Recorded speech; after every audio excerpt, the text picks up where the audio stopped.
Halo, selamat sore kakak semua. Selamat bertemu dengan kami di Kedai Kaca. Bertemu dengan saya Diki Ridho Ilahi Dan saya Intan Sri Maharjani.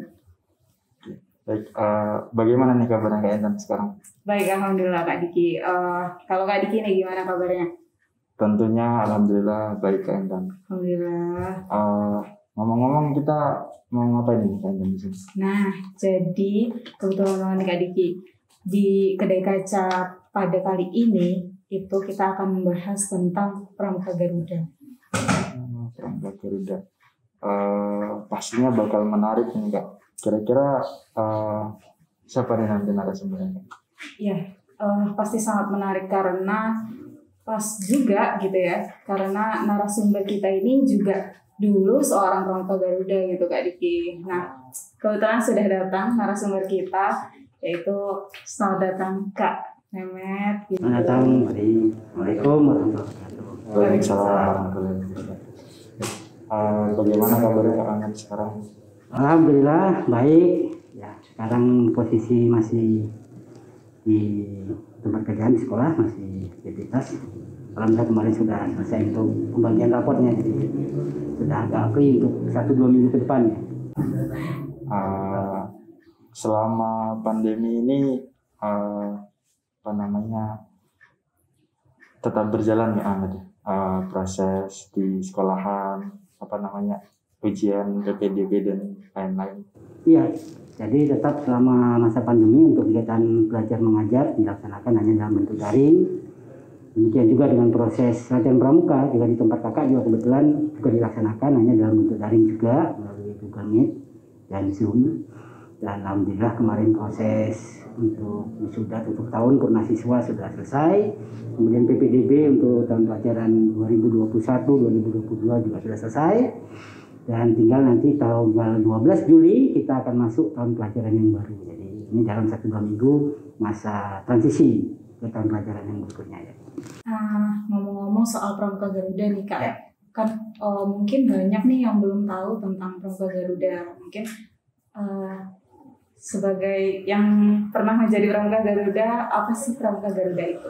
Baik, jadi sebelum kita masuk ke dalam pengertian tentang Pramuka Garuda, kita cermati dulu bahwa gerakan pramuka itu melaksanakan prinsip dasar dan metode kepramukaan dalam setiap kegiatannya. Nah, salah satu butir di dalam metode kepramukaan adalah sistem tanda kecakapan. Nah, kemudian gerakan pramuka mengapresiasi bagi adik-adik yang kemudian bisa melaksanakan pencapaian tanda kecakapan ini dengan tingkatan tertinggi. Kemudian kita akan berikan anugerah tanda kecakapan Pramuka Garuda. Nah, tanda Pramuka Garuda itu sendiri adalah bagi seorang pramuka, baik itu siaga, pramuka penggalang, penegak dan pandega yang sudah mencapai tingkatan tertinggi di setiap jenjangnya. Jadi seperti siaga, capai siaga tata, kemudian penggalang terap, kemudian penegak laksana, untuk pandega ya untuk di satu jenjang di pandega saja. Jadi ini bentuk penghargaan pencapaian untuk pramuka dengan tingkatan tertinggi di setiap golongannya. Cukup menarik juga ya Kak Intan ya. Jadi semua golongan itu ada ya Kak? Dari siaga, penggalang. Ada. Ya ada tingkatan Pramuka Garudanya. Nah, kalau jadi Pramuka Garuda itu susah nggak sih Kak? Syarat-syaratnya apa aja?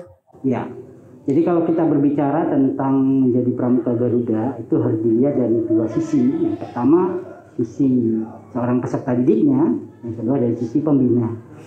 Hubungan peserta didik dan pembina ini harus betul-betul terjalin dengan cukup baik, karena salah satu tidak berfungsi maka pencapaian Pramuka Garuda itu tidak bisa kita laksanakan. Jadi misalkan seorang adik pramuka itu berminat ikut untuk pencapaian Pramuka Garuda, tapi pembina belum memberikan perhatian yang cukup, maka tidak bisa terlaksana karena item tadi syarat-syarat. Nah, kita kembali ke syarat-syarat. Di syarat itu sebenarnya kalau melihat dari Jukran, petunjuk pelatihan penyelenggaraan tentang Pramuka Garuda nomor 38 tahun 2017, untuk tiap-tiap golongan itu seharusnya tidak terlalu sulit. Karena yang disyaratkan di sana yang pertama mencapai tingkatan tertinggi di tiap jenjangnya. Jadi kalau siaga itu harus siaga tata. ya. Kemudian untuk penggalang trap, kemudian penegak laksana, dan pandega hanya 1 golongan. Syarat berikutnya adalah harus mempunyai TKK. Untuk golongan siaga harus punya TKK ya, minimal 4 setiap bidangnya. Kemudian untuk golongan penggalang minimal 5 setiap bidangnya. Jadi total kalau untuk penggalang harus punya 25 TKK karena bidang di TKK ada 5. Kemudian untuk penegak itu 9 per bidangnya. Jadi harusnya paling tidak 45 TKK. Nah, untuk golongan pandega, nah ini yang di Jukran 2017 tidak dipersyaratkan untuk pencapaian TKK. Namun kalau kakak alangkah lebih baik juga kalau adik-adik di golongan pandega juga bisa menempuh TKK. Minimal sudah pernah menempuh di golongan penegak sehingga TKK-nya bisa dipakai di golongan pandega. Nah, sehingga kemudian syarat-syarat tadi terpenuhi. Yang ketiga, syarat yang berikutnya adalah harus bisa membuat hastakarya. Untuk siaga biasanya 6 macam, penggalang juga 6 macam hastakarya. Kalau untuk penegak pandega nanti harus pernah mengikuti kegiatan di golongan penegaknya, baik itu tingkat kuartir cabang, kuartir daerah, bahkan di tingkat nasional. Nah, untuk pandega sendiri itu pernah membuat desain atau planning rencana untuk latihan baik itu di golongan siaga, golongan penggalang atau golongan penegak pandega ya. Nah, jadi untuk prasyaratnya ini sebenarnya kalau dibilang susah tidak, karena sebenarnya semua itu memang harus disiapkan secara baik. Jadi kalau kakak begini aja, mencapai Pramuka Garuda jangan mendadak. Ya, jadi slogan kakak jangan mendadak Garuda, tapi itu ada sebuah proses. Artinya proses dari awal. Ya, dari dia siaga mula, bantu tata kalau di siaga ya. Kalau di penggalang ya dari penggalang ramu, raki, terap. Jadi harus disiapkan dari awal. Dan itu prosesnya mungkin bisa 1-2 tahun untuk bisa kemudian siap menuju ke Pramuka Garuda. Itu akan bagus. Tapi kalau dalam waktu 1-2 bulan di Upiat, menurut kakak sudah cukup bagus hasilnya nanti. Ya. Karena tadi syarat TKK dan semuanya itu kan dicapai jauh-jauh hari sebelumnya. Akhirnya begitu. Jadi kalau misalkan mendadak seperti karbitan gitu ya Kak? Ya sebenarnya bukan, ya kalau dibilang karbitan mungkin terlalu bahasanya tidak pas ya. Tapi memang untuk Pramuka Garuda itu harus ada sebuah visi dari pembina untuk menyiapkan anak cucu. Jadi kalau kakak dulu menyampaikan, ketika kakak kebetulan ya 2004 dulu menjadi Pramuka Garuda Pandega, kebetulan alhamdulillah termasuk generasi pertama di daerah istimewa Yogyakarta. Kami dulu ada 7 orang yang dilantik Pramuka Pandega Garuda. 7 orang. Dari 7 orang itu 3 masih aktivitas pramuka, bahkan sekarang duduk di kuartir, baik kuartir cabang maupun kuartir daerah. Nah, kakak dulu juga ketika menjadi Pramuka Garuda, apakah keinginan enggak? Dulu kakak ketika jadi Pramuka Garuda itu diminta pembina untuk ikut seleksi. Jadi dulu kakak dulu meminta kakak untuk mengikuti seleksi. Kemudian persyaratannya kakak penuhi, ya alhamdulillah bisa dapat pencapaian Pramuka Garuda. Jadi menjadi Pramuka Garuda itu hak dan kewajiban pembina dan peserta didik, dua-duanya. Jadi pembina mengantarkan anak didiknya menjadi Pramuka Garuda, si anak didik mempersiapkan diri untuk bisa mengikuti proses menjadi Pramuka Garuda. Tanpa ada sinergi di antara keduanya, bisa mencapai Pramuka Garuda yang diinginkan. Gitu. Luar biasa ya Kak Intan ya. Jadi begitu untuk teman-teman semua, adik-adik siaga, penggalang, dan teman-teman penegak pandega, mungkin ini hal yang luar biasa, momen yang luar biasa untuk menjadi Pramuka Garuda seperti itu. Dan syarat-syaratnya sepertinya tidak begitu sulit juga dari Kak Intan disampaikan Kak Mamet. Kemudian khususnya di kota Yogyakarta Kak Mamet. Kalau tadi kan secara umum kan sesuai dengan Jukran. Nah, kalau khususnya di Yogyakarta, langkah-langkah untuk menjadi Pramuka Garuda itu seperti apa sih? Sulit atau enggak ya?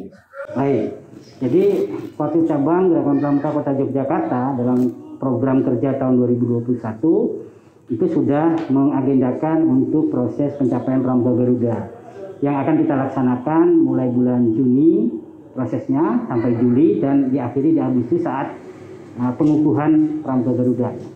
Jadi tahapannya tidak sulit, untuk syarat-syaratnya sama seperti yang sudah disyaratkan di dalam petunjuk penyelenggaraan nomor 38 tahun 2007. Tapi ada sedikit kita kurangi untuk jumlah TKK, khusus jumlah TKK, karena mengingat tidak banyak tugas depan melaksanakan secara full latihan pramuka, maka untuk jumlah TKK-nya kita kurangi ya, beberapa golongan. Untuk adik-adik penegak khususnya itu kita hanya sampaikan 5 per bidangnya, kemudian untuk adik-adik penggalang 4 TKK per bidangnya, nah, untuk adik-adik siaga sama 4 per bidangnya. Tahapannya sudah kita mulai dari minggu yang lalu, bahwa kita sudah mengedarkan surat untuk masing-masing Kamabibus tentang proses seleksi Pramuka Garuda. Nah, untuk persyaratannya bisa dikumpulkan maksimal tanggal 23 Juli ya, berkas sampaikan di kota cabang. Selanjutnya akan mengikuti proses uji kompetensi keterampilan ilmu pengetahuan teknologi dan olahraga pada tanggal 31 Juli dan 1 Agustus. Kemudian mengikuti proses pembekalan dan pemantapan seleksi Pramuka Garuda di tanggal 7 dan 8. Nah, minggu depannya kemudian dilantik menjadi Pramuka Garuda. Jadi rentang waktunya tidak cukup panjang, tapi ya harus memang dilakukan secara bertahap. Dan prosesnya seleksinya seleksi gugur, artinya ketika seleksi administrasi tanggal 23 Juli tadi lolos, maka akan lanjut ke seleksi keterampilan. Ketika lolos seleksi keterampilan akan maju ke seleksi berikutnya, pembekalan dan pemantapan.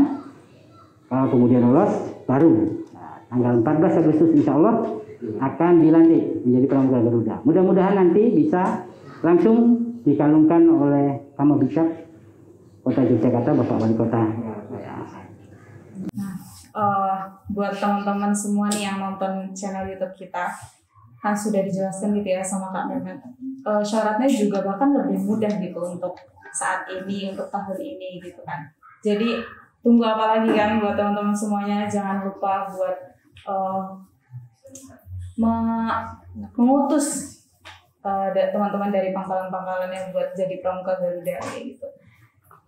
Kemudian kan Pramuka Garuda itu tidak bisa sembarangan gitu ya Kak. Ya. Jadi apa sih memang istimewanya seorang Pramuka Garuda?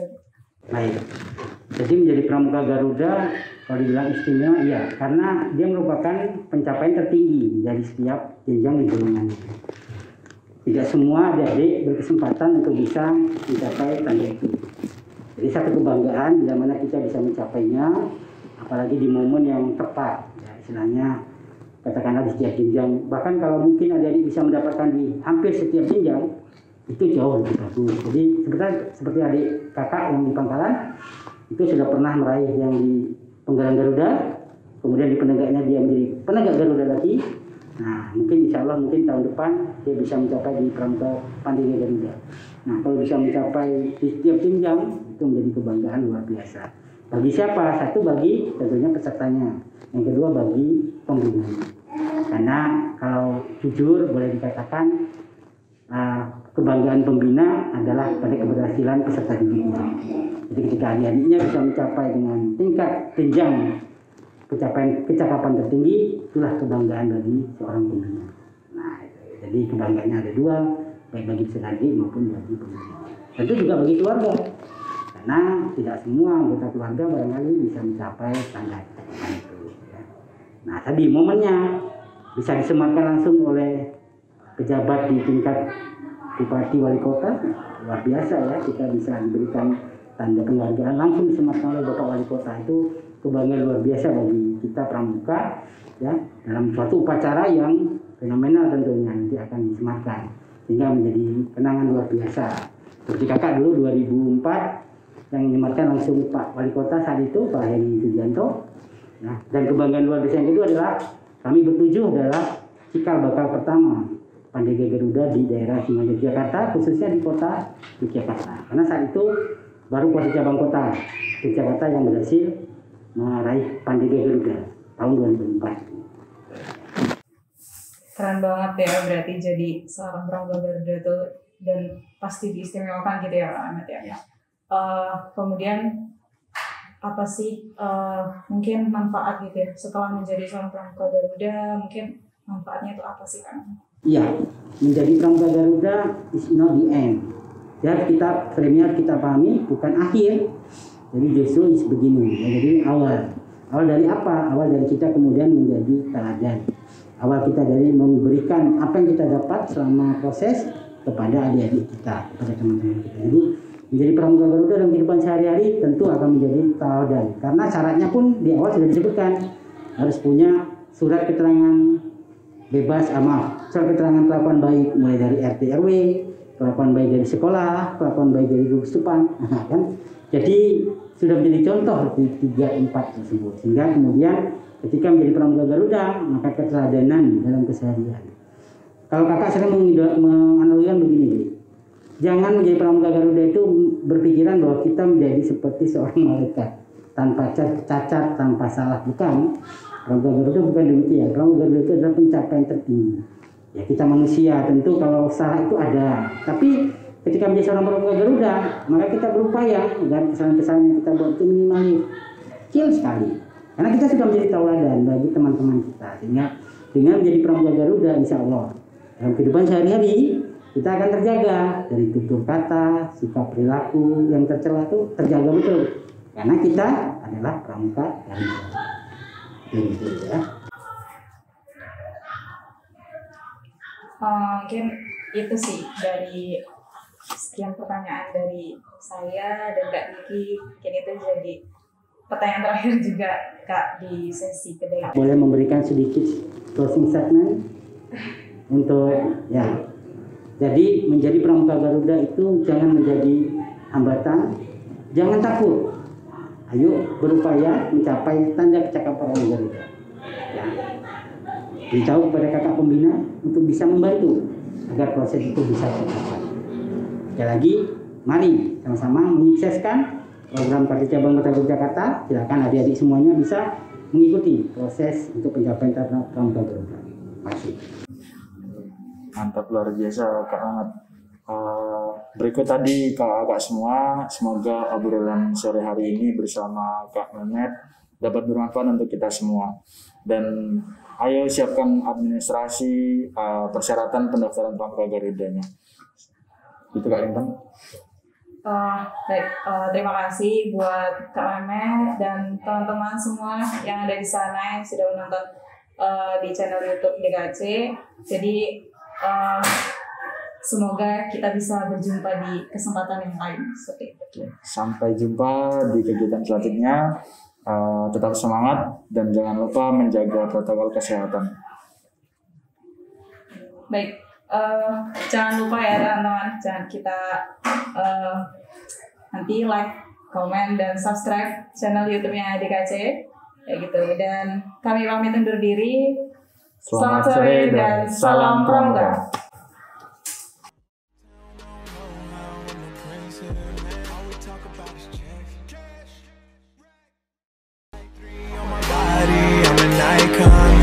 Girl about a 10, I should fuck her in a Benz.